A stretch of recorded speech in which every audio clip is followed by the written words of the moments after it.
जंगल में एक सुहानी सुबह थी।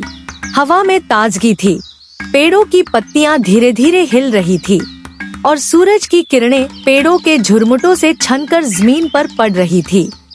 मोगली, जो अब जंगल का समझदार और निडर बच्चा बन चुका था, बालू और बघीरा के साथ झरने के पास खेल रहा था। अचानक हवा में एक मीठी खुशबू तैरने लगी। मोगली ने नाक ऊपर उठाई और आंखें बंद कर ली। ये तो शहद की खुशबू है, मोगली ने मन ही मन कहा। उसकी नजर पास के एक पुराने ऊंचे पेड़ पर गई। वहाँ मधुमक्खियों का विशाल छत्ता लटक रहा था। शहद टपक कर नीचे गिर रहा था और आसपास मधुमक्खियाँ गोल गोल चक्कर काट रही थी। लेकिन यह कोई आम छत्ता नहीं था, ये जंगल का सबसे पुराना और रहस्यमयी मधुमक्खी छत्ता था, जिसे जानवर मिठास का खजाना कहते थे। कहा जाता था कि उसका शहद सिर्फ बहादुरों के लिए है और जो उसे लेने जाता है, अगर सही तरीका न अपनाए तो मधुमक्खियाँ उसे जंगल से भगा देती हैं। मोगली मुस्कराया, चुनौती स्वीकार है। उसने सबसे पहले अपने दोस्तों से सलाह ली।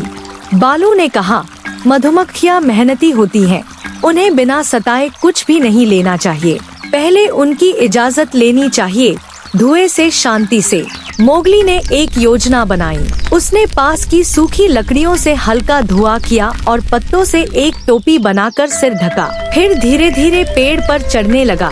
उसकी हर चाल सोच समझकर थी, न कोई जल्दी न कोई शोर। जैसे ही वह छत्ते के पास पहुंचा, मधुमक्खियाँ उसके चारों तरफ मंडराने लगी। लेकिन मोगली डरा नहीं और हिला नहीं। उसने धीरे से कहा, मैं तुमसे कुछ नहीं छीनूंगा, बस थोड़ा सा स्वाद लेना चाहता हूँ।